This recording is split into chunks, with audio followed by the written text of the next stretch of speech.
there's a little resistance in my mind about the difference between art and actually replicating something, because I don't think in terms of replication, but I do think in terms of respect for the subject matter. And of course, it's a touchy subject. Guys like me that are artists come in and they can hijack someone else's culture, and I certainly don't want to do that. And so that's the key to this whole thing. I don't have to walk in their shoes to understand that there's a lot we have in common.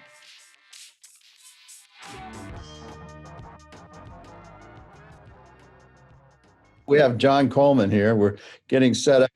We've been dealing with trying to get the lights right and people's reflection off the glasses, and the fun of technology in the 21st century.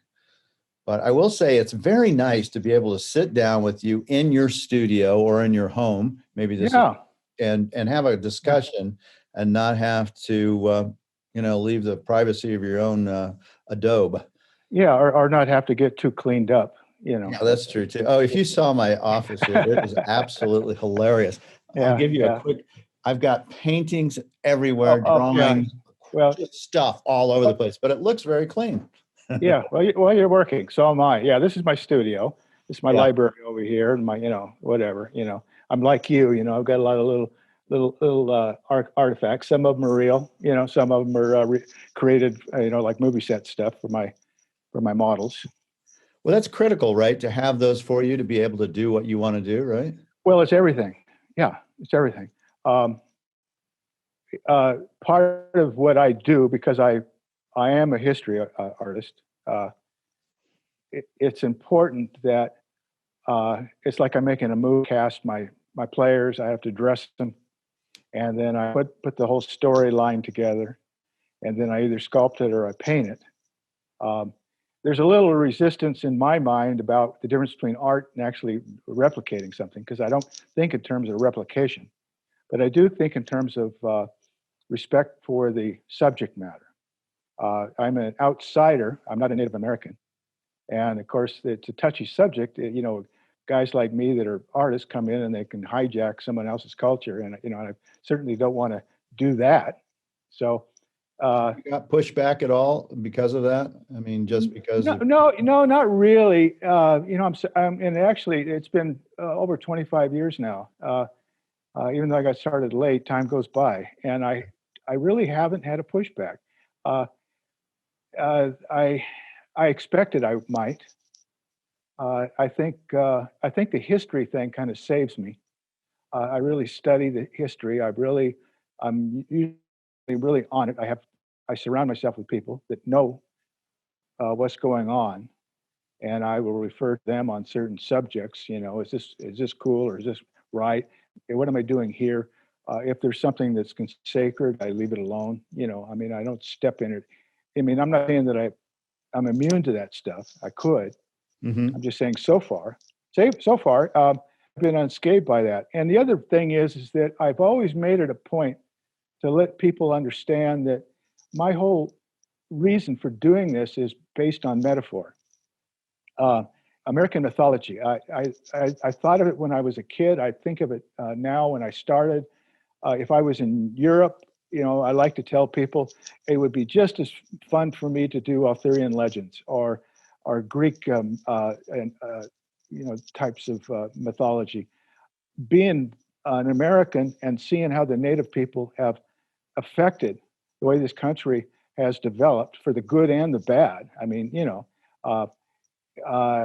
Their visual storyline is so ingrained in most people's psyche that as an artist, when I start pulling that stuff up, most people already have a story in the back of their mind of what's going on. And to me, it's just, it's my mythology. If I was a Native American, I probably wouldn't use that word. I would probably more into the history part. Some of my friends, like in the Cowboy Artists of America, that are actually real working cowboys, and there's still a few of them left. They don't think of what they do as mythology. They're just recording their daily routine, Right.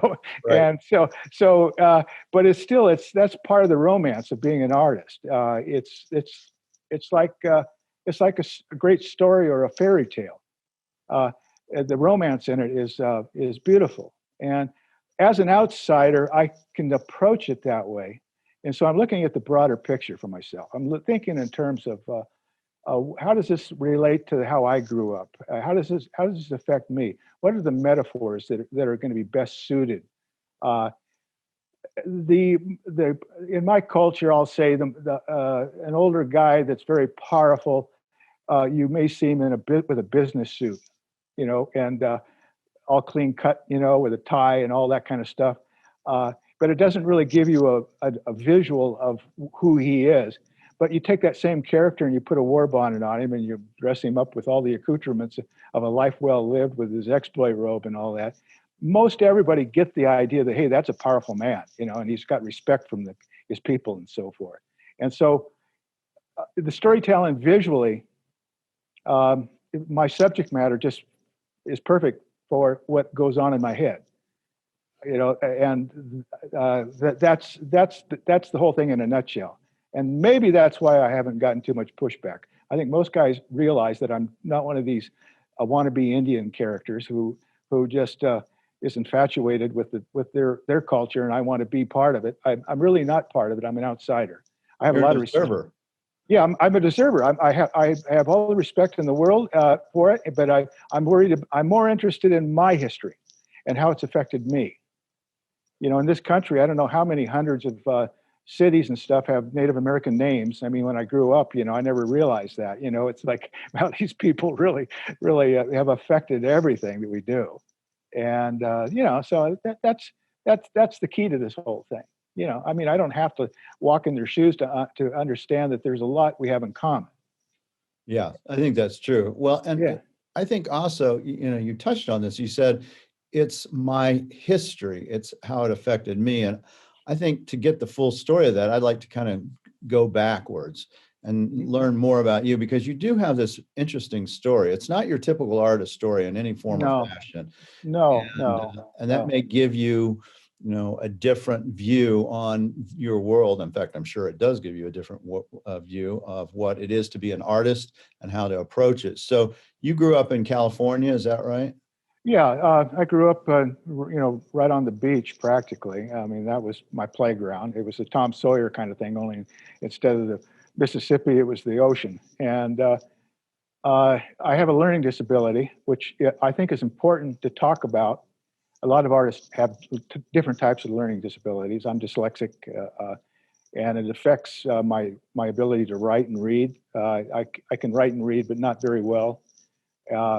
Growing up, though, I developed different habits that helped me mitigate the issue of being embarrassed by the fact that I couldn't be a regular student.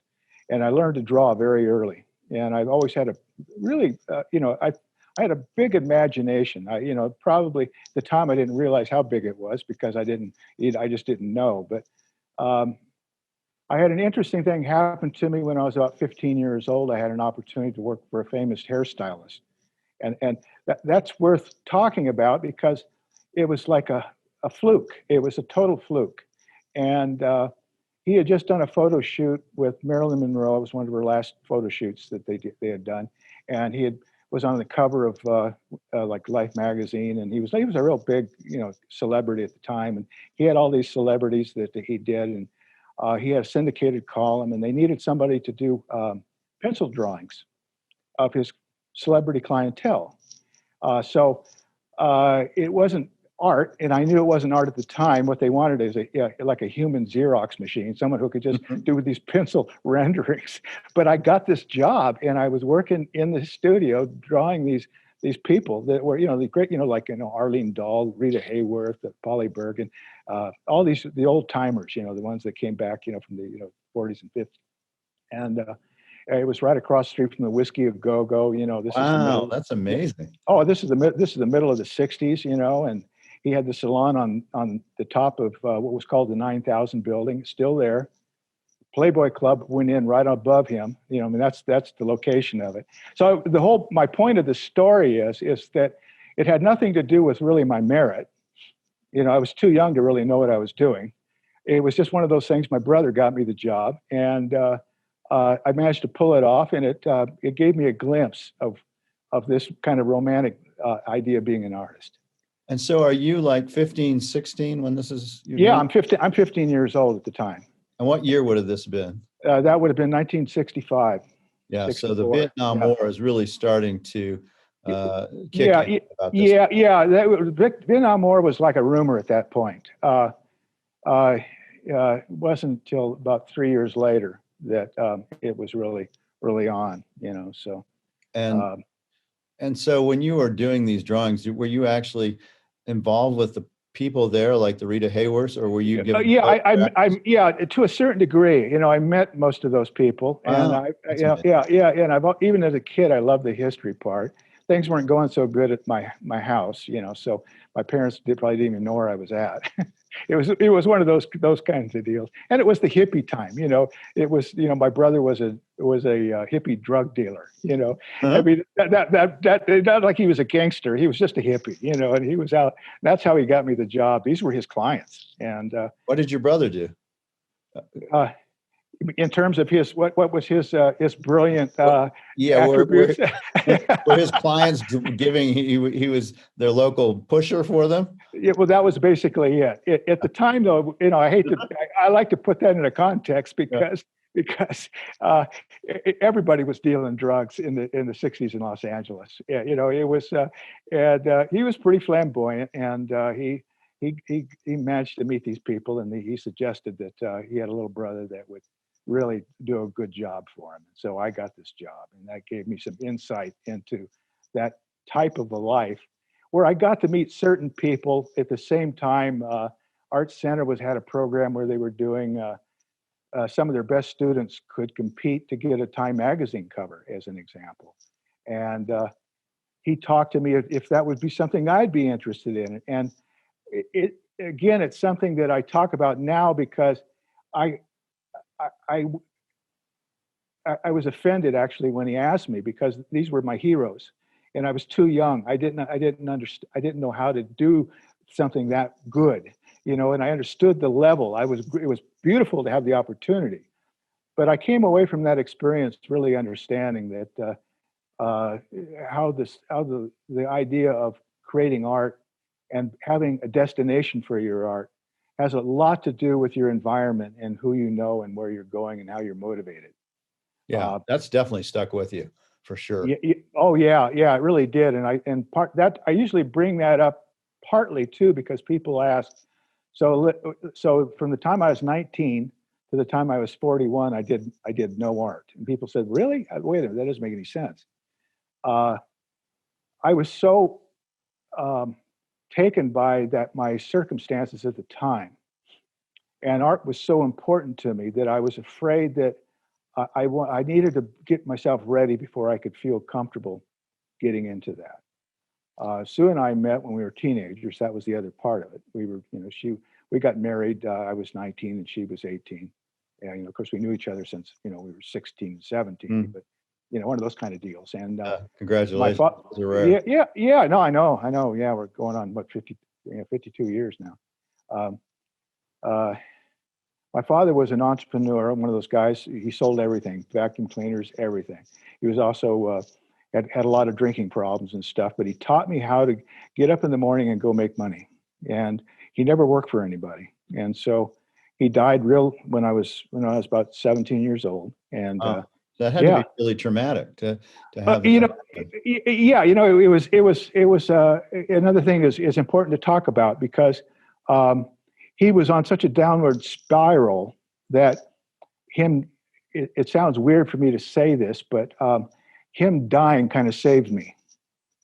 All of a sudden, my mother had already left. She had moved to Arizona, and my brother was out on the street doing his dealing and shit. And my father had a lot of problems. And when he died, my life opened up. And Sue and I were able to do what we were doing. I was able to dream and figure out what I wanted to do. And we went off and we started a business, a construction company of sorts. Mm-hmm. Again, we're just teenagers at the time. We moved to Arizona on the Colorado River, and I got into mobile home accessories and things like that.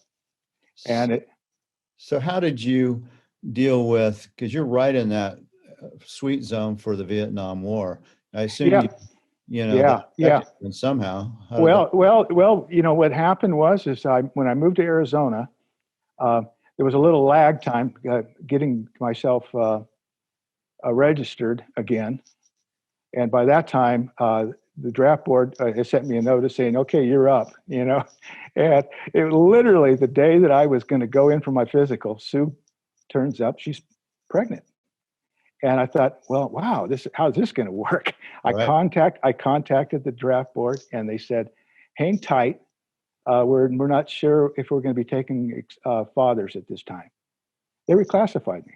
That was the end of my Vietnam thing. And was that like 67? Yeah, it had to have been 67. Yeah, 67. Yeah, Wow. Yeah. yeah. And did your brother have to go through that at all? Was he told that? Well, again, remember my brother was a drug dealer. Yeah. They'll take he, drug dealers too. No, They'll he take joined. anybody. He actually joined, and on some level, they discharged him.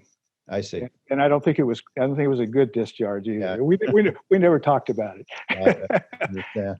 Yeah. So, but that had to be, there had to be a massive amount of stress. I mean, you're a young father. Vietnam is brewing, which you may have to go Yeah. to. Your own father has passed away, Yeah.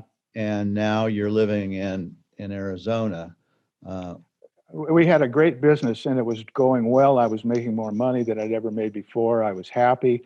I thought, if I'm drafted, fine, I'm going to go do it. I'm just going to let it happen. I had a pretty good philosophy on life, and when I didn't have to go, I had a little regret because I had friends that were in Vietnam. Not all of them came home, and so I always had that little bit of a issue. But as time has gone by, I realized the odds. There's a good chance I wouldn't have survived it. Right. And yeah, and so I started to think, hell, I'm a pretty lucky guy, man. I mean, things have always kind of gone my way, and my dad and I reconciled like 10 years after he died. I started thinking about what a great guy he was, and I started remembering all the lessons he taught me. I wasn't mad at him anymore, and to this day, when I teach a workshop or whatever, half of what my students are getting are lessons my father taught me. And it has to do with being an entrepreneur. In order to be an artist and have a destination for your work, you need to understand where it's going to fit in the scheme of things. What is it that people need? Why they need it? What's the point that they're going to enjoy and be willing? When they could go out and buy an automobile, or they can buy a painting. It's like, why are they doing this? And so my father always talked to me about the psychology of why people do what they do.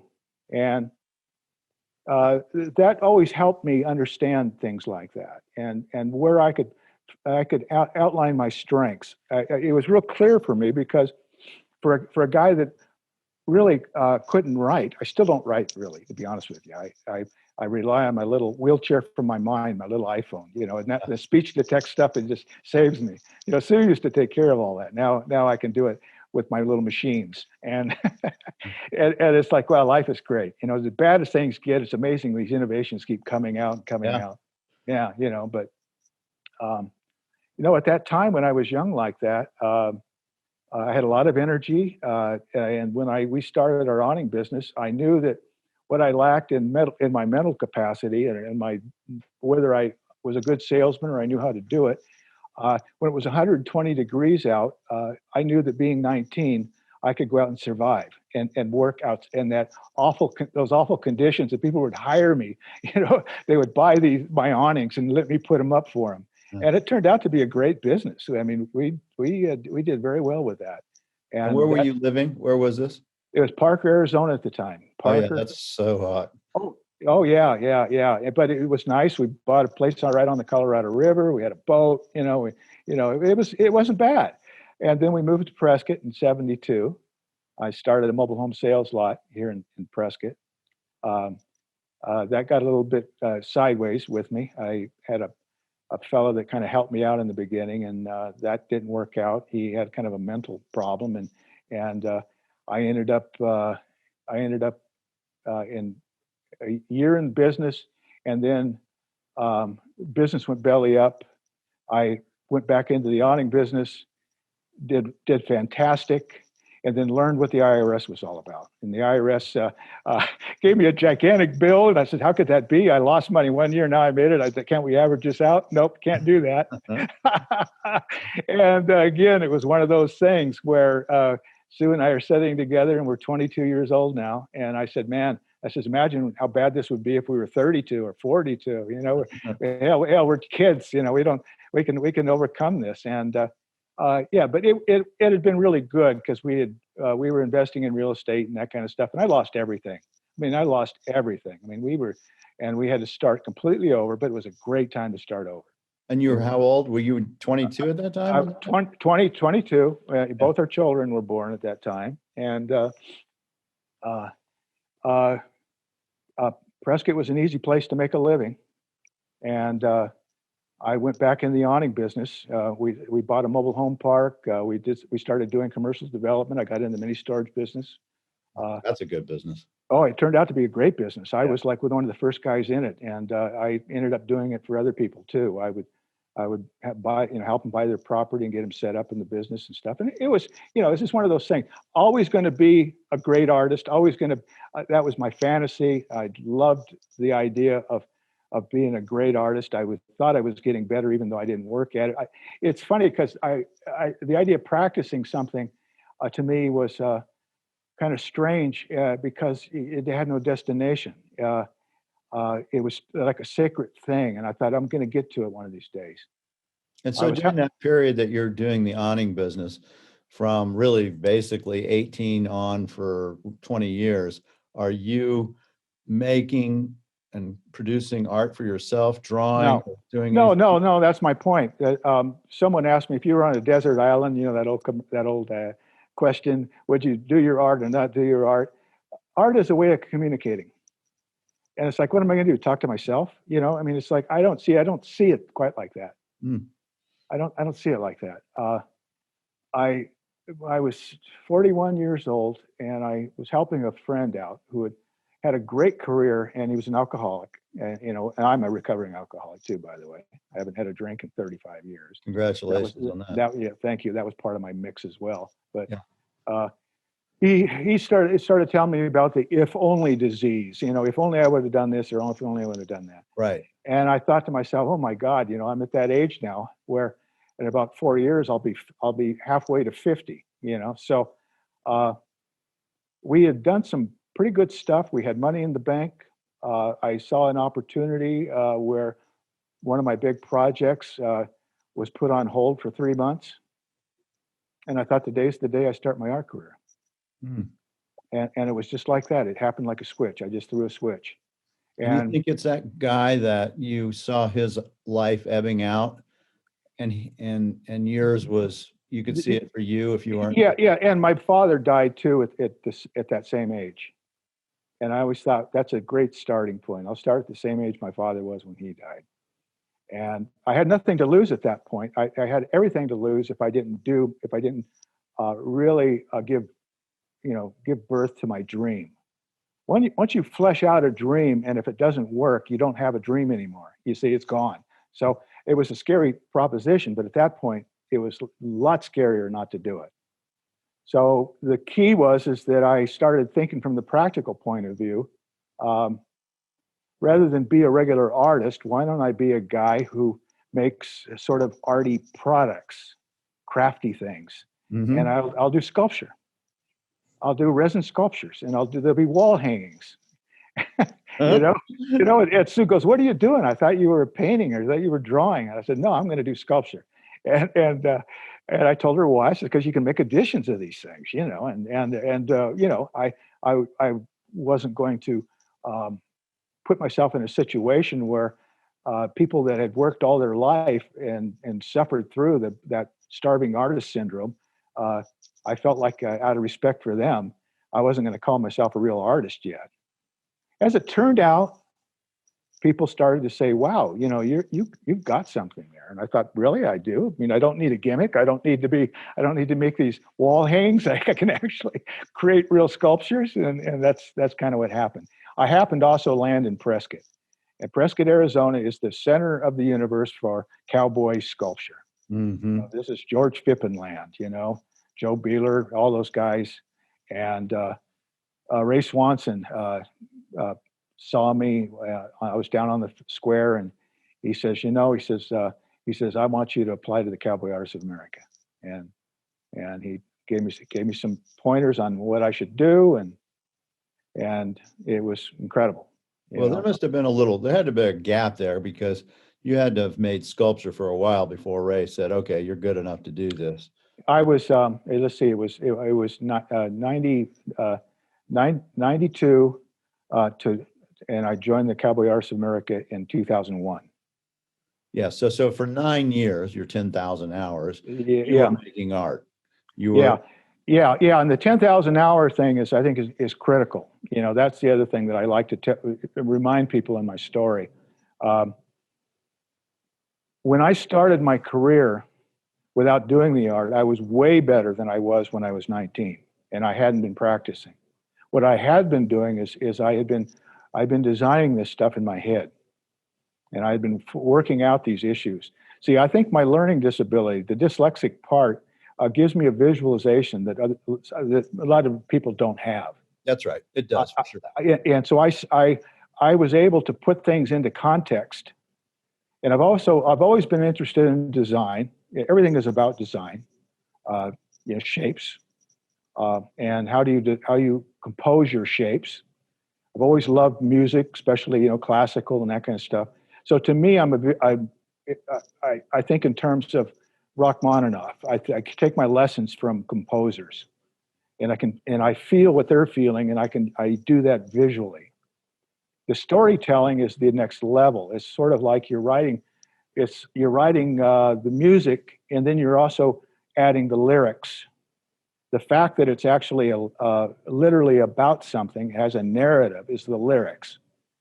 But the lyrics are generally not as important as the abstract design. They're just there, and the key is that they don't get in the way. See, and I think that's the key to that whole thing. We have natural rhythm in us. Naturally, we don't need to be taught that, but you have to understand how that works. Like in sculpture, there's two shapes, as an example. There's boxes and there's circles. They each evoke a feeling. And when you're using them in sculpture, people don't maybe think of it literally, but they can feel it. Mm. Women are circles. Everything comes from the egg. Everything comes from the earth. Women have soft, round edges. Clouds are feminine. Angles, on the other hand, have a tendency to be masculine. And I will say, for instance, a person isn't taught to smile. I think that gives proof to what I'm saying is that we're genetically geared to that. We understand that automatically. We don't have to be taught that. A baby crawling up on a couch, and if music is playing, the kid just learned how to stand, and now already he's dancing. Mm-hmm. No one taught him how to do that. It's just the rhythms inside of us, and so we use that to communicate with. Yeah, so it's interesting on the Navajo tribe in the world. Their culture is the first smile of a child is celebrated. Yeah. And the person who sees that smile then throws a party for that, that family. Yeah. It's a great honor to have that. Yeah. And of course, again, that's my other connection I feel to the Native Americans, especially having two daughters. I got it when I started studying the Apache and the puberty rite and the sunrise dance and all these things that were happening, and how things that are celebrated in that culture and in my culture, it's more a moment of fear. I was very fearful when my little girls were becoming of age, and it's a fun way of borrowing or kind of overlapping, and saying, yeah, this is how we all feel inside. We don't always verbalize it the way we should, maybe. Yeah, so you've clearly been able to capture that in your sculptures.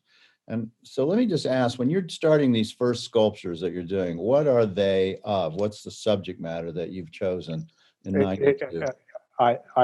They're exactly the same thing I'm doing right now. Wow. Now that's interesting. Yeah, yeah, yeah, yeah. My first sculpture was called Man's Prelude to Honor.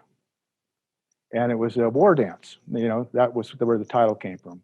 Prelude to the war, basically.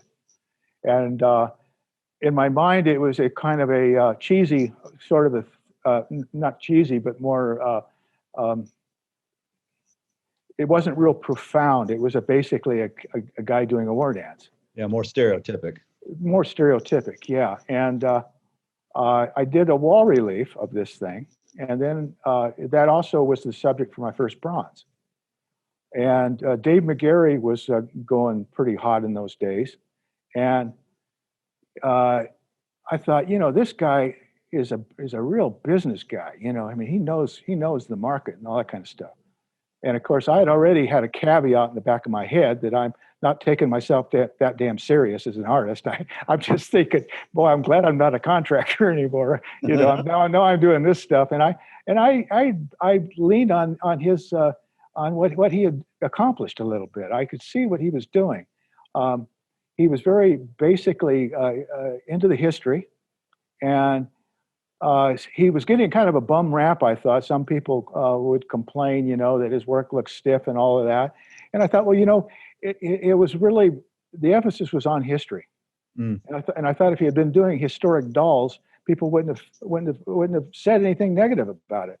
It's just that they didn't have a sculptural feel to them necessarily.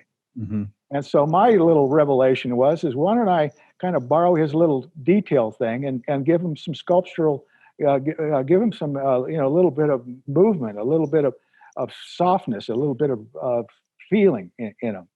And let's see if I can get the detail in there as sort of like seasoning on the top. In an artistic point of view, one of the first rules that most people will learn when they start studying art is that detail is the kiss of death, because it slows the work down. But if you can add detail in where it becomes a counterpoint to something else, then it becomes part of your composition. And I thought, that could be an interesting way to get recognized. If I could handle both of those. And in the beginning, I did the polychrome, not very long, but I did actually put paint on my work for a couple of years. And then I realized that I wasn't being true to the sculpture part, because I'm using color to kind of inform the shape of the piece. And I thought, if I can develop a patina that sort of kind of is natural, but still offers colors. So I designed a patina that turned out really well. And I also found a guy, a patineur, who, is brilliant, of course, and he's still doing all my work for me. And another one of those serendipitous things in life that, has made things really work. That's an important part of making a sculpture. People don't realize is the patina and working with a foundry and the involvement of the foundry. Maybe you could talk just a little bit about that, because it really is critical to sculpture. Yeah. In the beginning, when I was doing resin casting, I was doing it all myself. I made the molds, I did the resins, I did all of that. So now I got to go to a foundry. And so I would tell my students that the main purpose of the foundry is to ruin your work. And I was being a little bit facetious, but I was also saying that it's good for you to understand that that's what they're going to do. So what you have to do is you have to mitigate that by adding safeguards. And because I had done resin castings, what I started doing is I made resin models of all my work, and I sent it with the molds. And then they would call me and they'd say, we need you to come in and look at this. And I go, no, I have a rule. I don't go to the foundry. But I'll tell you, if you make it look like my resin, we'll all be happy. I don't need to tell you to make it look like that. And if for whatever reason it can't, well, then that means that I need to find another way around my technique so that I can find that little spot. As it turns out, a foundry can cast anything you can make. They'll just charge you for it. That's all. So as I'm working, I'm thinking, okay, that's going to cost me $10. Okay, here's an extra $50 here or whatever, but it always has to do with the art. Generally speaking, the simpler something is, the easier it is to get to the eloquent part. But as you start making it complicated, If it can still be eloquent, well, then it starts to get depth. There's something else that's happening. And eloquence is the big word. To me, that's my number one word. That's, as an artist, what it is you're doing. Coming from the kid that's doing these copying photographs for a famous hairstylist. And I knew I wasn't an artist in those days. I could just draw and I could copy stuff. It was a great craft. But to actually create an image. And so what's the difference? I love that famous thing that Lincoln talked about, where he wrote a letter and he said to his friend, he says, "I apologize in advance for making this letter so long. I didn't have time to make it brief." And if people think about it, they go, the hardest thing in the world is to start editing stuff down. Yeah, that's very true, whether it's writing or whether it's art.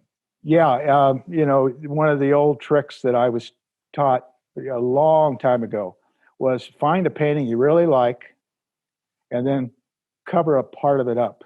It should fall apart a little bit. It should weaken it.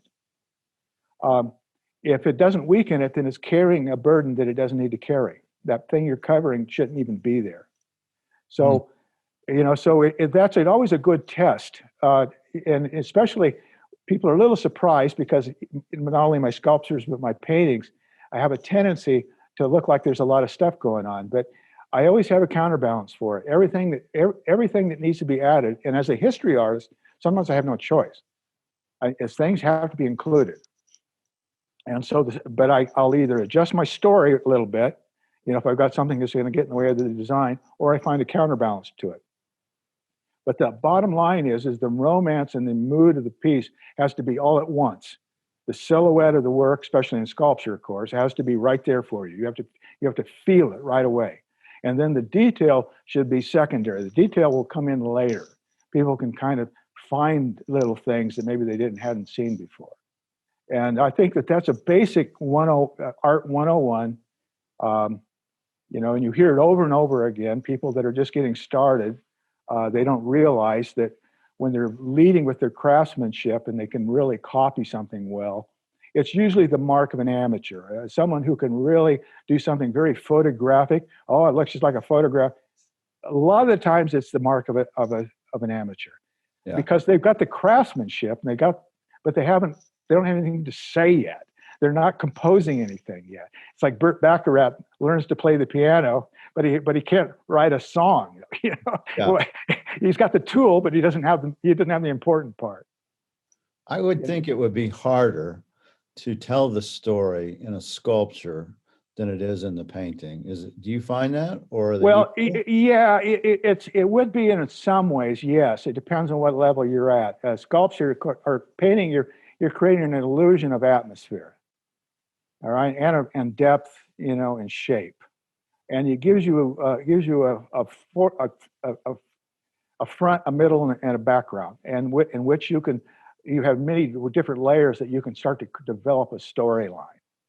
With sculpture, you're relying on your viewer's own memory and emotional feeling about something. The story that they're playing out, which brings us to the next important art lesson, and that is the art isn't for you, it's for the viewer.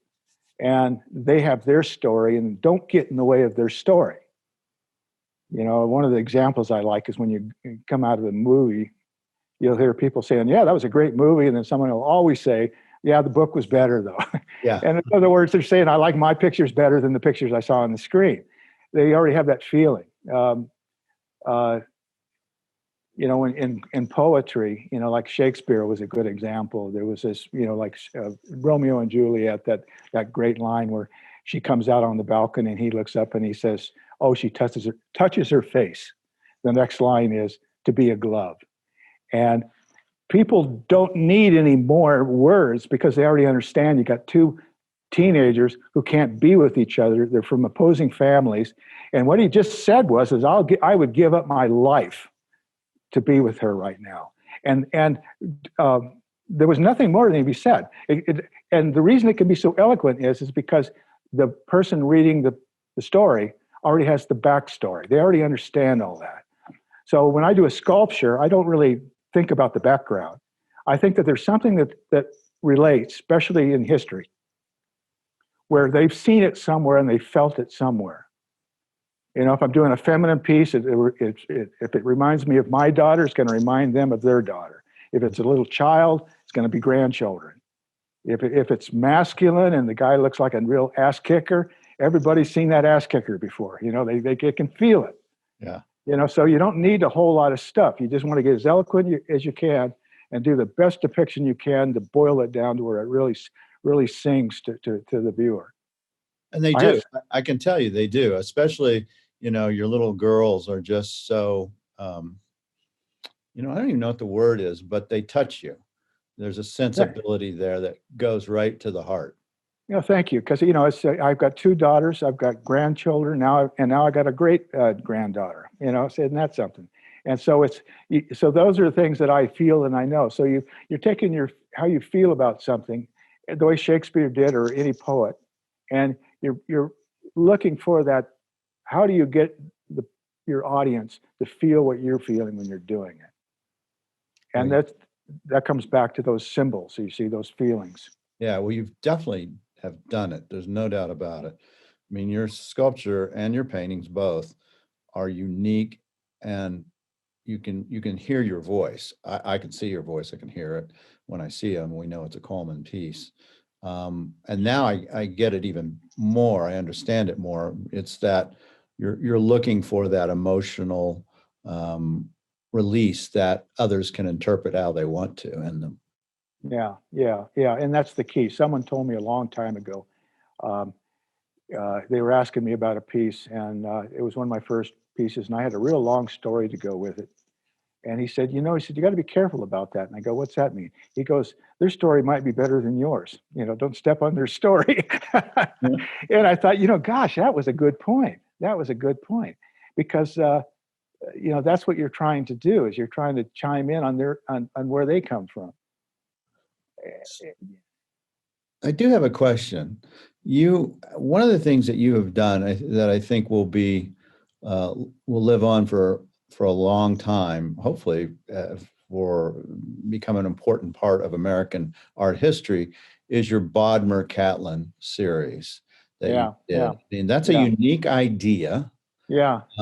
And you executed it. And I'd like to hear a little bit more about it for those people who don't know about Bodmer and Catlin. These are 1930s artists that came to America. Let's see. I'm trying to remember when I did the first one. Bodmer and Catlin were a couple of important characters in Western art that were not completely hidden, but because of the movie business and that kind of stuff, people didn't chime in with that. They were a little bit early, and the Western art that developed from the Catlin and Bodmer, I thought would be interesting because of the early 1830s.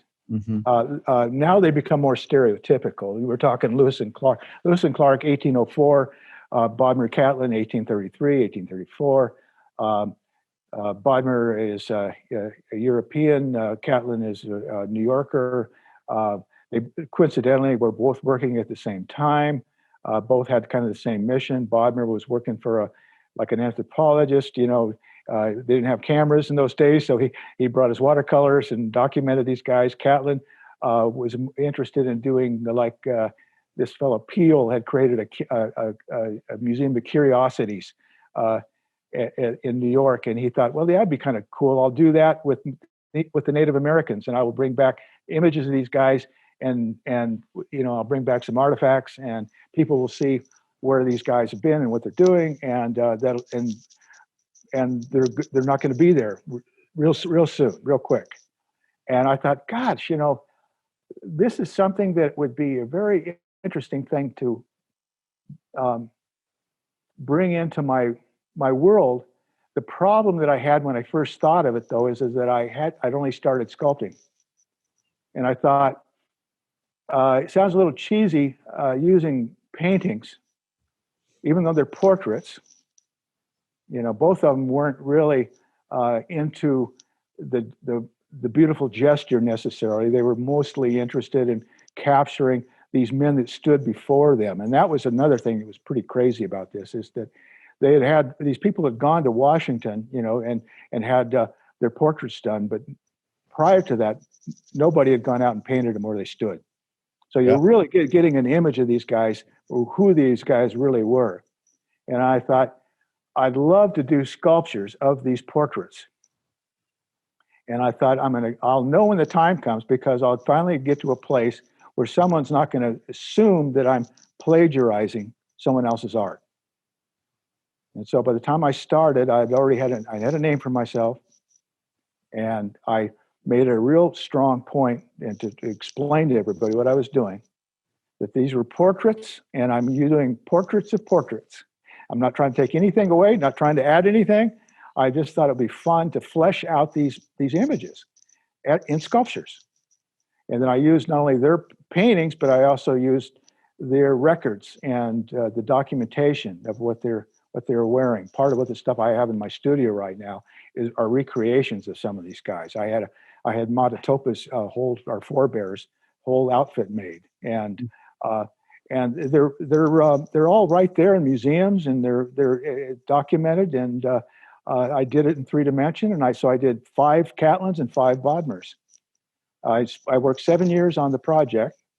I did my other art along with that, and it was a home run. People loved it. My collectors loved it. The sets sold out right away, and people signed up for the whole sets. And as I finished them, they went to their new home, and it was great. It was great, And I had people say, "Yeah, you need to do that again." I go, "No, I can't do that again. That was it. That was the opportunity to do something like that." Did you know you had a home run when you finished your first one? Or No. No. The first one I was with the Alterman Gallery in Santa Fe, and I remember I took it into the gallery, and they that's pretty cool. And I go, "What's the feedback?" Oh, okay, shoot, And then that same piece went into an auction without anybody knowing what it was or who it was or whatever, and the auction wasn't that great. And I thought, well, okay, that's fine. But I'd already had some people interested in the whole set, so I was pretty committed. And then it started building steam, and before I knew it, it just took off. And the value of the piece took off as well. It became a real groundbreaker in terms of something that is collectible. But I always would remind people or explain to them how I viewed it. I viewed it as something that's historic. I thought of them as art, of course, but not as much as my other work. I thought of it, my obligation was to get a little bit on the tight side and really create the detail so I could really show what Catlin and Bodmer were really interested in showing at the time. And most people don't, they don't think like that. They just liked them, and that was, and I was proud that I was able to get the gesture the way, they did look like real people. I made sure that I understood how tall they were. There's a little Spaniard was like my height, 5'6", and then you had Big Soldier who was like, 6'8", So I want them to be real people, and that's what they got. And I thought I'm doing a service by not necessarily a service, but I'm not. There's nothing degrading about fleshing out something that important. And then another thing that happened that was really exciting to me is we were out on a museum tour with the National Sculpture Society, and our guy that takes care of our books and stuff, our banker, so to speak, was along, and he was looking at a life-size I had done of forebears, or two crows it was, yeah. And he says, I have him. And I said, I don't think you do. I said, I know where they all went, and you don't have one of those. And he goes, no, I don't mean that. He says, I've got Catlin. And it turned out he was the president of Greenwood Cemetery in Brooklyn. And Catlin is buried there. Mm-hmm. And so he said, we got to talking. He says, "You know the story?" And I says, "Yeah, I know. He had a problem with his in-laws, basically. His wife died fairly young, and his in-laws blamed him for partly because of her death. And when he died, it was already set out that he was going to be buried in the family plot, but they were still mad at him, and they stored his body for a year. And when they finally did bury him, they didn't mark his grave. So here you got this circle of grave in the family plot of his wife's family, and an unmarked grave. In 1964, there was an outfit called the Friends of the Westerners, put a stone on his grave. So that was Catlin Steele. So this guy says, "Why don't we give him a fitting marker? What can we do?" And I thought, well, he met a guy called Black Moccasin. And when a Black Moccasin was like over 100 years old, so they reckoned at the time, he said, "I was the second chief of the Hidatsis when Lewis and Clark came up the river." And he said, "I was the first one to greet them when they came up and they landed." And I said, I'd like to do Black Moccasin greeting Lewis and Clark, and we'll put it at his gravesite." And that's what we did. And so I've got my sculpture there greeting people as they come into Catlin's grave. And that was like one of the biggest honors I'd had. It was to be part of that. And when we had the unveiling, we had Catlin's descendants. Wow. We had Native Americans. We did it on his birthday, so we had a birthday cake for him, and we had a nice celebration. It was a real fun thing to do. That's amazing. Have you ever, I guess Catlin's stuff ended up, 600 of his pieces ended up at the American Indian Museum and Smithsonian when they were donated by Harrison. Yeah. Ended up with all his collection because, Catlin kind of didn't do so well financially at the end there. Have you ever? No.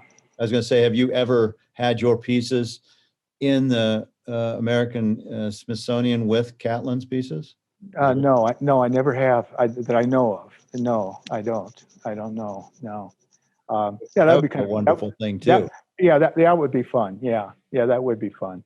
A lot of those were repainted. He lost a lot of his collection in a fire, and again, he didn't manage things very well, and that was part of the artist thing. He was brilliant on one level and not so smooth on the other. He was a great writer, though. A lot of his stories were really fun to read. When you're at that cemetery and you've done the sculpture and you have the descendants there, that has to be kind of a powerful moment for you, I would think. Well, it is a very powerful moment. It makes me feel, on one level, who am I to be the guy who is doing this for their descendants? So I have a lot of reverence to the whole idea, and I understand that his, of course, it's just one of those things. It's he died in 1874, so that's been a long time ago, and but I did. It was very powerful, and I had such a connection because of what I had done in terms of my sculpture. And I still use that period. That's my favorite period. The Upper Missouri tribes are the most interesting, and just because they weren't used in the movies too much, they look different to our modern eye. They have a different feel to them. They're more exotic looking, and it was a fairly short period of time. That's the other part about history that people don't understand. When the Hudson Bay Company came in and they started needing to make products that they could use as currency so they could pay for their furs. They started making all these cool things, and this all happened, in the late 1700s, early 1800s, and the way the Native Americans looked changed. They looked different, and they also became more mobile because the horse came along, and they were more nomadic, and so they started trading with each other and stuff. And it wasn't until the Western movies that we started seeing these iconic images that are stereotypes, and so that's also part of it that I thought was kind of fun. Is I can talk about Lewis and Clark, and I know I have visuals that goes along with that because Clark was still alive when those guys were working, and he helped them out with where to go to see these people, and so you can really get a good idea of what they will still look like, say, 30 years later. And so we have an idea of that. Well, you But really, again, in a way, you're actually meeting the person just like Catlin did. When you spend yeah, that yeah, intense amount of time yes, yeah, thinking and yeah, research, I mean, you are in the yeah, presence of that individual yeah, no less yeah, than yeah. Catlin was. Yeah, yeah, yeah. No, he was a real character. On one of his trips to Europe, he brought along a grizzly bear in a cage, and one of the deckhands got too close to the cage, and the damn bear reached out and took his nose off with his claw. And the way Catlin wrote about it was really something. It was like, he didn't have any sympathy for the man. Just he was kind of what a dumb guy. It's true. I mean, this was a very colorful time, and these guys were. What they were doing was just amazing, and it was very dangerous too. Obviously, not everybody welcomed them. It was, and he, when so there was a lot of things that, but they were all very well documented, and that was the part. Uh, Bodmer with his boss Maximilian, who wrote volumes, literally, on his journeys in the West, and those documents are so detailed and important. And then Catlin did kind of the same thing. All that being said, I'm interested in being an artist, and I love the story, and I love to tie in the emotion to the story. But for me, the story always leads. The detail is like a given. The detail is always for the respect of the subject. And your subject matters always are changing, and it's interesting to see, Yeah, um, both male and female and children. And you've got a big show coming up at yeah, Legacy. This will air probably the week right after the show, yeah, but there may yeah, or may not be anything left because yeah, your yeah. last show at Legacy, I'm pretty sure, was a complete sellout of all your paintings and all your sculpture.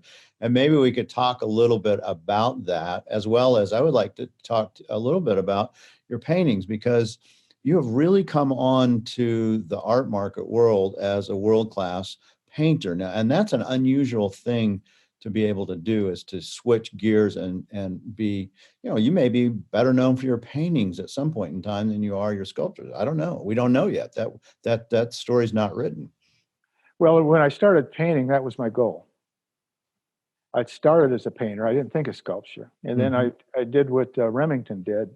Remington wrote a letter to his brother and said, "Oh my goodness, I never realized I was good at this." He was a painter, and then he started sculpting.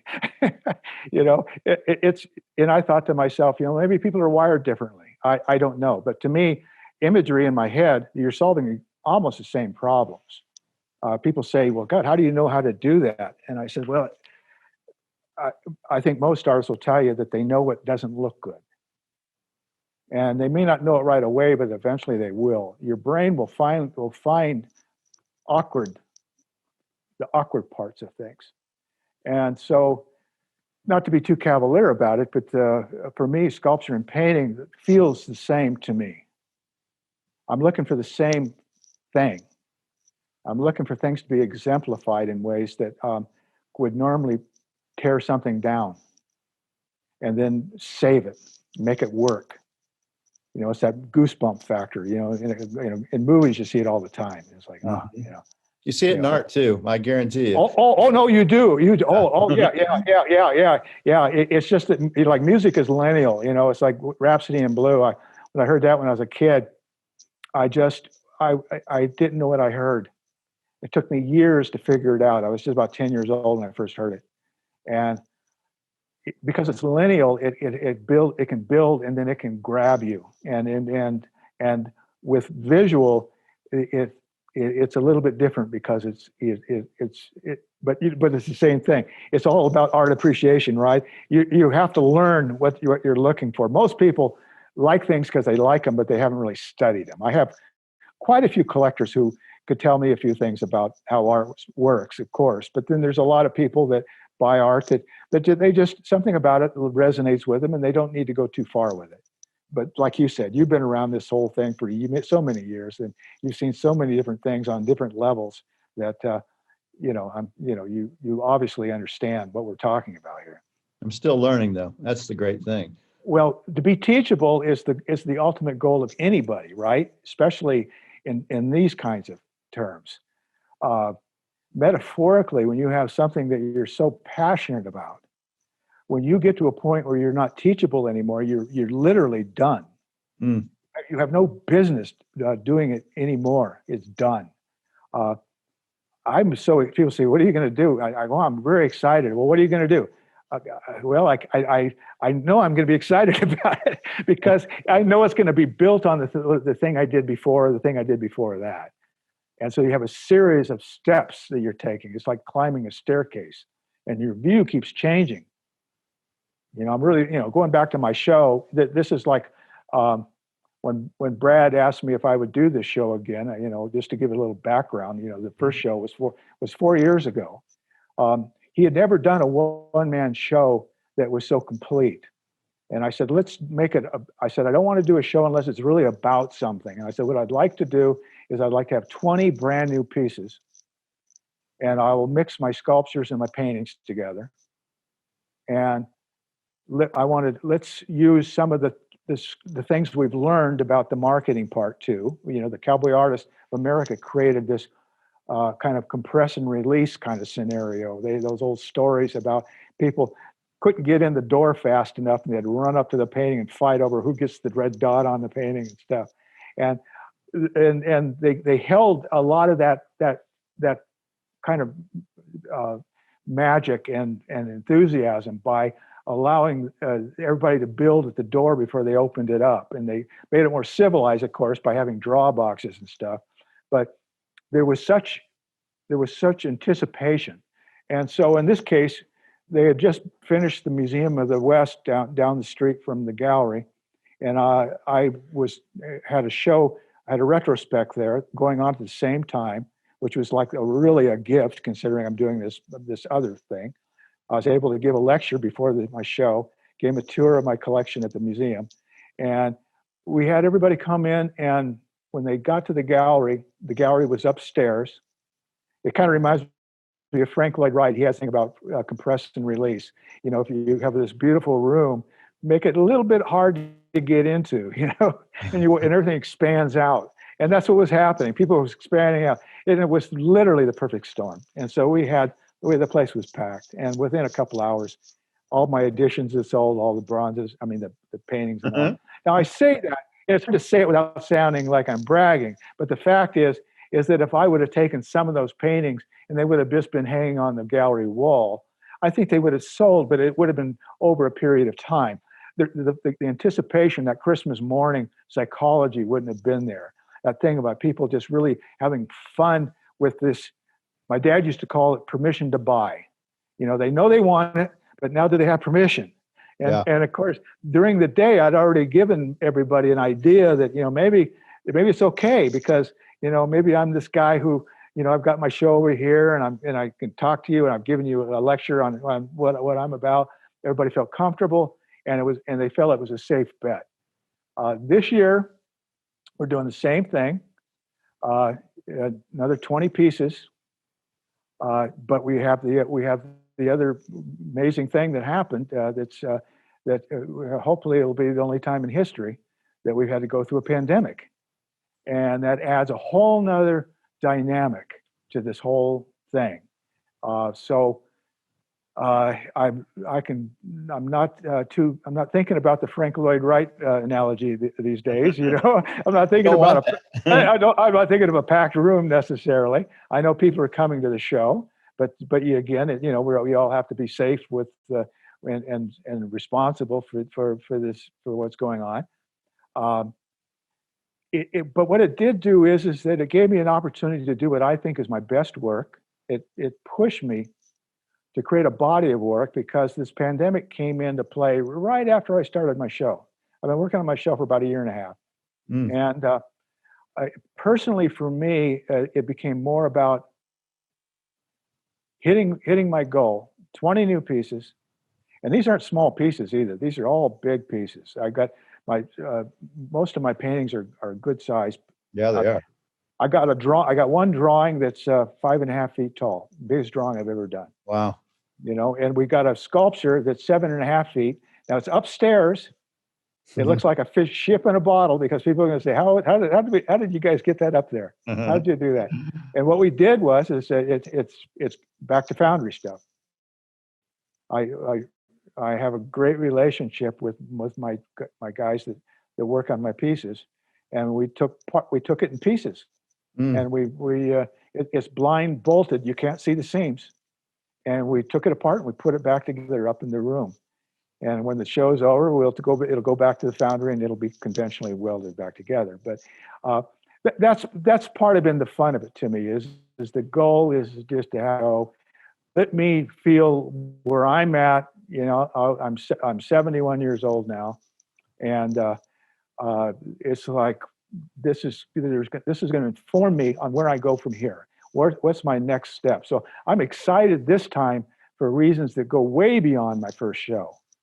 Financially, and I know that as far as how the show sells and all that, I know it's going to be successful. It just isn't going to be that gigantic bang that happened last year or the last time I did it. But you've been working on this for a year and a half, the show?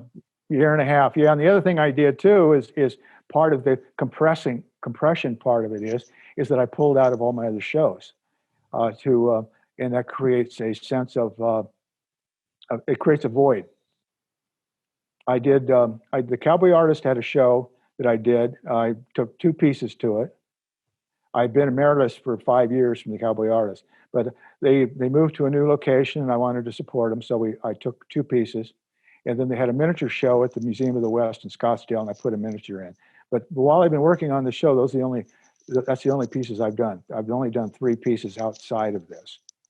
And I think that's the other part of, I think what people and collectors love is they love the feeling that what they're seeing is unique, and it's, for whatever it is, it's new, and if they don't put their name in on it, you know, I guarantee it isn't staying in the gallery, you know. No, I guarantee you that. All the paintings will sell. All the sculptures will sell. I've always had this feeling about, you know, art kind of like bread, you know, it's always best the day it's baked. You know, there's something about it, and that sounds a little bit funny, but I think it's important to understand that you have a destination for something, and it needs to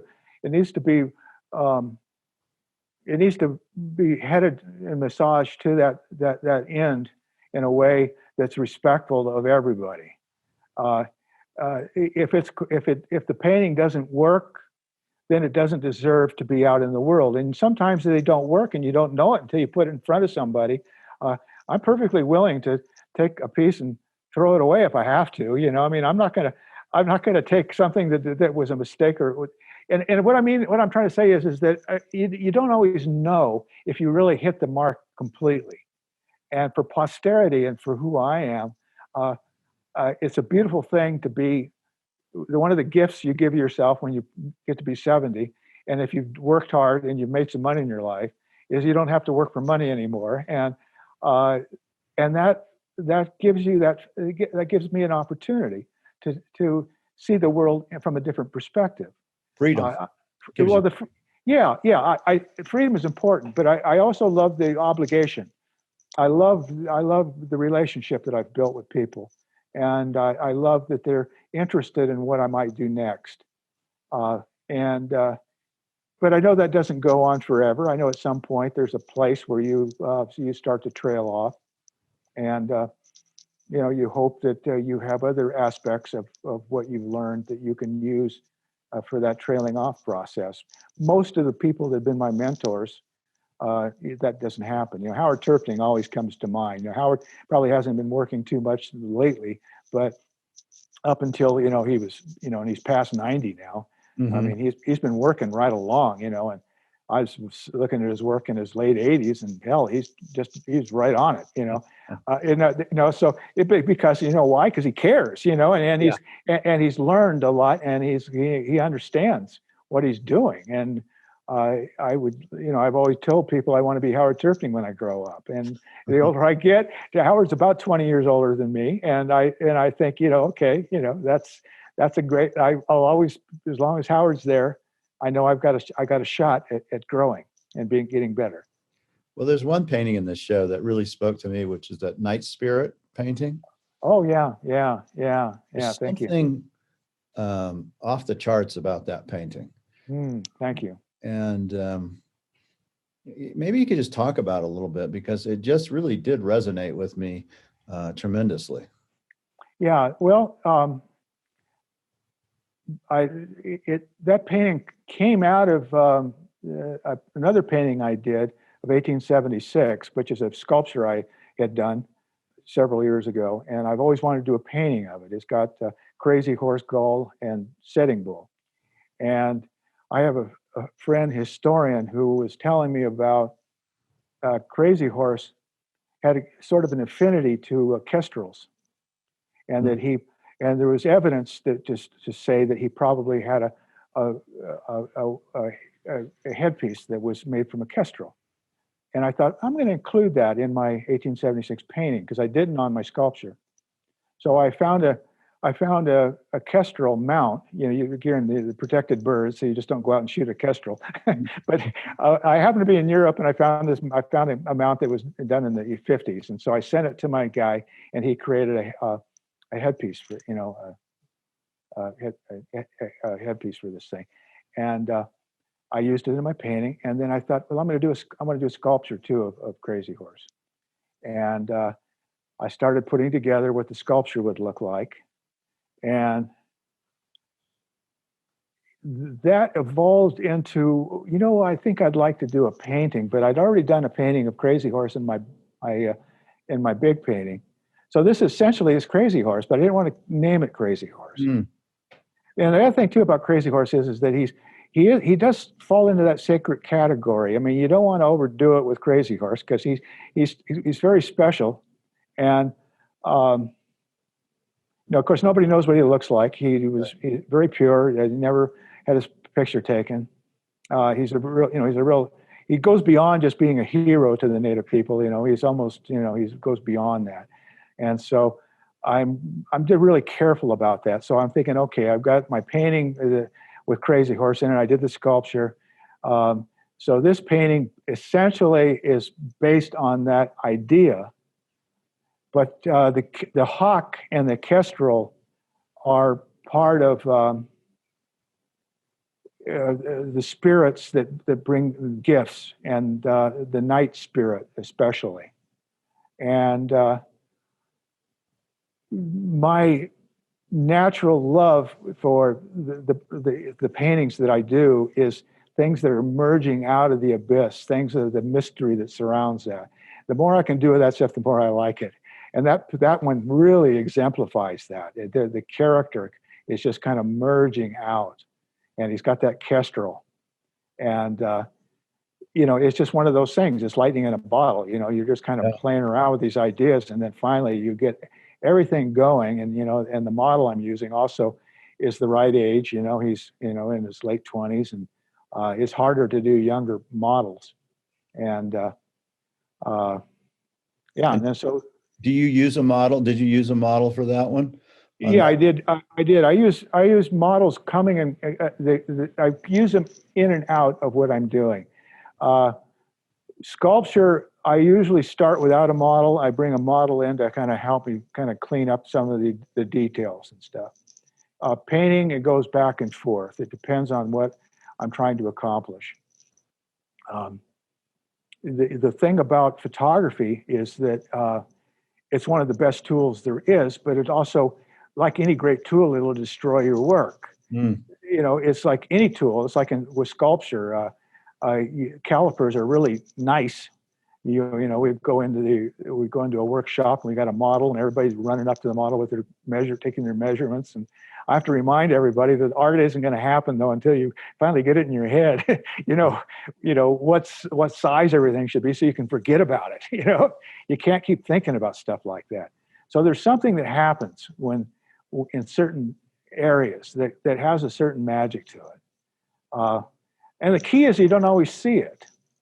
And that's the other part of it too. But that one, that particular painting though, that was a pretty special one, I think. My daughter, when she saw that, she said, yeah, that's pretty cool. There's something about the mysticism that you can feel, and you know, the way he's, you know, he's doing his own thing. You can see some kind of deep emotion. At least, again, that's what painting works, right? When you feel that. I definitely felt that in that painting. Yeah. Oh, thank you. Thank you. Yeah. Yeah. So that's the key, I'm kind of in both worlds. So some of my collectors love the details and the subjects that I'm painting, and they don't necessarily want it to be obscured in any way. They don't the mystery. I'm thinking of like an old Fritz Lang movie. Like Metropolis or something, where Mm. you got this great spooky shadowy characters kind of merging out, and I love that feeling. And they're going, oh yeah, I like that too, but now I want to see all that stuff. And so Yep. I'm kind of going back and forth. I give a little bit of for that and a little bit for this. It's like one of my paintings is Montetopa, uh, Yeah. and I had done one of him in my normal style, where he's kind of he's very moody. There's emerging out of the darkness, and I thought, oh, I'll do the same character, only this time he's outside, and he's really more the way Catlin would have painted him, or Bodmer, because he's full sun.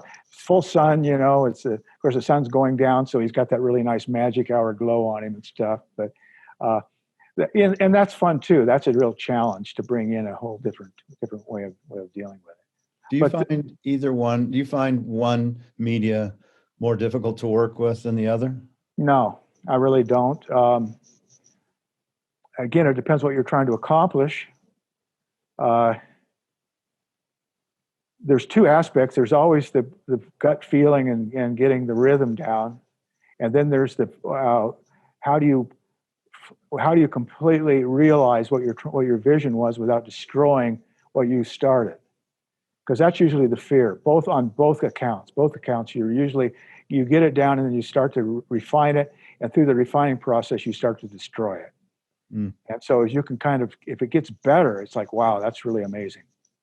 And so part of what I've been able to do, I think, and one of the first things I'll tell people that need help is don't be an advocate for your ego, be an advocate for the art. And how you do that is you find trusted people who will tell you about how they feel or how they see things. And I have a few people like that around me that will tell me. Yeah, your wife, I'm sure, is one of them. Well, she's beyond. Yeah, she's beyond. I think she's a better artist than I am, although I never seen her do art before. Mm-hmm. And it's real. It's true. I mean, sure. I mean, she's been around it the whole time with you, and she has a feeling about it that she'll know if there's one little thing that's off. And when she likes something, God, I know it's like I know I got a home run. Because she even then, if she doesn't say anything, I know it's okay. Uh-huh. She's very careful. She never pays me a compliment unless she loves it.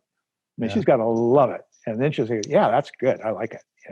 But normally she doesn't do that. She expects a certain thing to work. And if there's something that isn't working, it ain't leaving the house. It ain't going anywhere.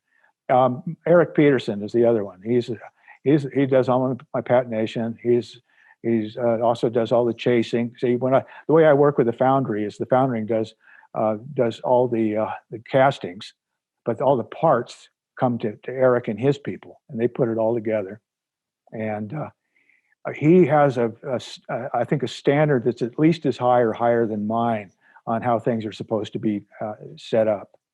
And with my paintings, I have him look at them before, as I'm getting close to being finished, and he always will find something that I hadn't seen or thought, well, what about this? Maybe this might need. Would you thought about doing a little bit of this or that? And generally speaking, there's little parts that it opens up another deal. I'd like to explain to people, that our brains are set up to notice things right away, and then we don't notice them. They start to shut down. The sense of smell, your olfactor, is the most obvious. Most people know what a bad smell is. They also know if you're in a bad area with a bad smell for very long, your brain tunes it out. Same thing. I got a neighbor with a barking dog. He barks and it bugs the hell out of me. And then he stops barking. Well, I realized that I've just tuned him out. Uh-huh. My eye does the same damn thing. And I know that. I've got about 5 minutes that I'm really on it. And after 5 minutes, I need to find an angle. That's why, that you see the mirror in the background. People look at the mirror. I'll turn my painting upside down. So the point is that you have to, everybody that wants to accomplish something that's very special has it in them to do it, but you can't get to it directly. You have to find ways around it. It's like these things are locked up in little spots in your head.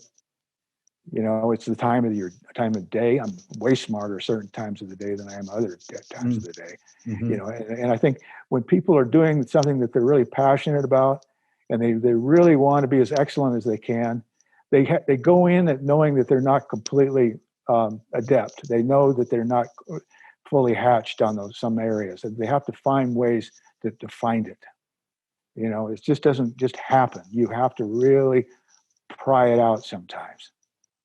You're clearly prying a lot of it out. I mean, Yeah. that show, I looked at it all, the works, and it's amazing. The paintings are, it's a great body of work. There was obviously a lot of energy, effort, and thought that went into those paintings. And if people want to see it at Legacy, how long will that show be up? It opens on the 14th, correct, of November? Yeah. It's a great question. I wish I had an answer. At least a couple of weeks, okay? Maybe a little longer. Yeah. Yeah. The idea, the nice thing is it's upstairs, so it isn't in competition with the rest of his gallery. So the upstairs is just my show. And finally, you've had this very interesting, circuitous life to get to art. And I'm sure there's lots of people listening or watching that goes, okay, that's great for John, but what about me? How can I get there? Do you have any advice to them? I mean, to make the path? I mean, you're gifted. I mean, you're clearly gifted. You're one of the best, artists working in the West. No, forget the West. You're one of the best artists working, period. So you have that, but you also clearly put in an amazing amount of effort to get there. So what do you tell those people? Well, first of all, your last statement is the one that most people don't want to hear. It's incredibly hard work. And to be passionate about something takes a lot of courage to actually do it, because to flesh out a dream is to throw your dream away if it doesn't work, right? It's terrifying. You got to find a motivation. You have to find a motivation. You have to find a point. But see, the thing is too, is I believe in modeling other people.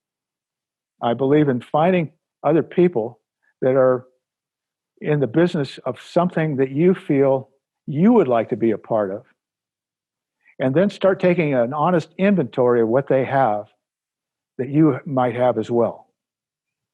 The analogy for a guy that's 5.5 feet tall is that obviously sports wasn't a big thing for me, especially like basketball, so I played to my strengths. I took an inventory of everything I'm strong at. What am I really good at? Turned out the things that I'm not being able to read very well or to write turned out to be a strength. Who knew? They're finding out that dyslexia gives people the crazy powers in other regards. It's like the savant thing.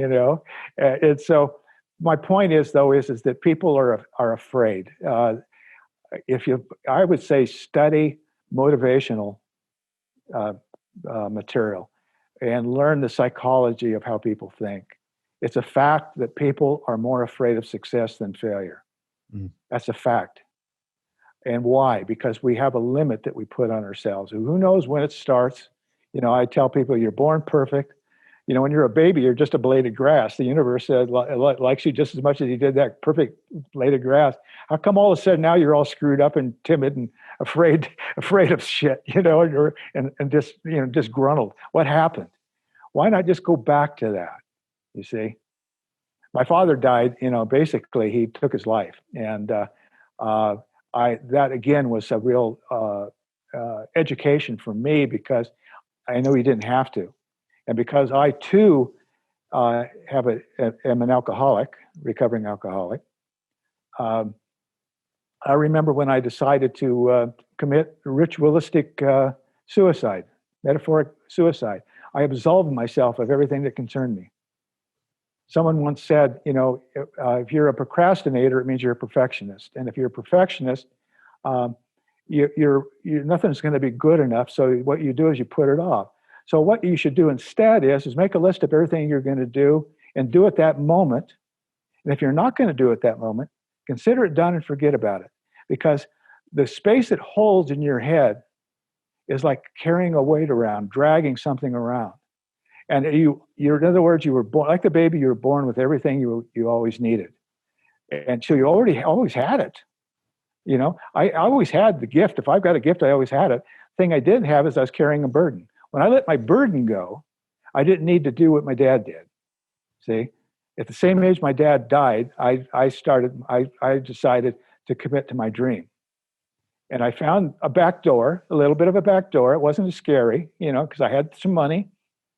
But at the same time, I knew that if I committed and I did the work, because Sue and I we've always been in business for ourselves. I know what hard work is. There's no such thing as lazy. There's only unmotivated. If you find yourself having a trouble getting up and going to work, it's because you're in the wrong job. You've got to be excited about what you do, even if the work is boring. Maybe the money is exciting, or maybe the people you meet are exciting. There's always something to be alive for, and that's the key. That's the key to everything. And it has nothing to do with how long you live. It's that old bumper sticker thing. It's not how long your road is, it's how wide it is. When you think about in those kinds of terms, we live in an age where I lived more in a month maybe than my great-grandparents did in their whole life in terms of being able to communicate with the rest of the world. What's there not to love? Even in this moment, with the COVID, this is still the best time ever to be alive. Now, it's easy for me to say, of course, because I've been in my bubble, building on my show, of course. And I get that. And I know that this is hard, but there's a lot of things that are hard, but we have to focus on what we have inside us, the gifts that we already have. And then you don't need a good work ethic. You develop a passion. And I work on my art the same way I worked on getting drunk. Okay. I'm addicted to it. I can't help it. Well, you know what? It's clear to me that you weren't afraid of success, that you embraced it. And it's always been clear to me that you have a passion for what you do. I mean, from the first day I ever met you, I could see it. It comes out in you and it boils over like a pot on a hot stove. So, I think, that kind of information for other artists, whether it's art or any other field, is you got to have the passion. And by God, John Coleman, you got the passion. Yeah, thank you. Yeah, thank you. Yes. Well, find your passion. Yeah, I'm excited to see the show. And we'll find out the dates from Brad too. And for those people who are listening to this, I encourage you also to look at the YouTube video of this, because we're going to put up some of the paintings and sculptures that will be in that show. Is there ways too that people can find you, if website, Instagram, that kind of thing? Yeah, I'm on Instagram, Facebook, Google my name, John Coleman Art, and all my stuff comes up. Tomorrow, Eric and I are going to go do a video of the show. I'm going to do a walk through a tour, and so that'll be on YouTube or Facebook. I don't know how one of those. Yeah, So there's lots of ways of seeing the show. Yeah. Well, John, thank you for taking the time. I really appreciate it, and thank you for doing what you do. I think you're an important component of especially Western art. There's no doubt you've made a mark that very few people have, and you've lived a good life. And thank you. And as you said, you ain't done yet, baby. No, I'm not. I'm not. Still having a hell of a lot of fun. Yeah. Good for you. Yeah. All right. Well, thank you again. And I look forward to going up. I'm probably going to go up and try to see the show now. You've inspired me so much. I want to go see it in live. Not make it when all the people are there, but no, you don't need to do that. Just take a walk through, Mark. That'd be great. I appreciate it. Yeah, it'd be good for you. Give my best to Sue. I appreciate it. I will. All right. Thank you very much, Mark. John Coleman on the Art Dealer Diary is a wonderful interview. Thank you. Thanks. All right. Bye-bye. We need your support for the Medicine Man Gallery channel, so make sure to click the subscribe button and tap the little bell icon to be notified when we upload a new video, which we do every morning on Wednesday and Friday. See you soon.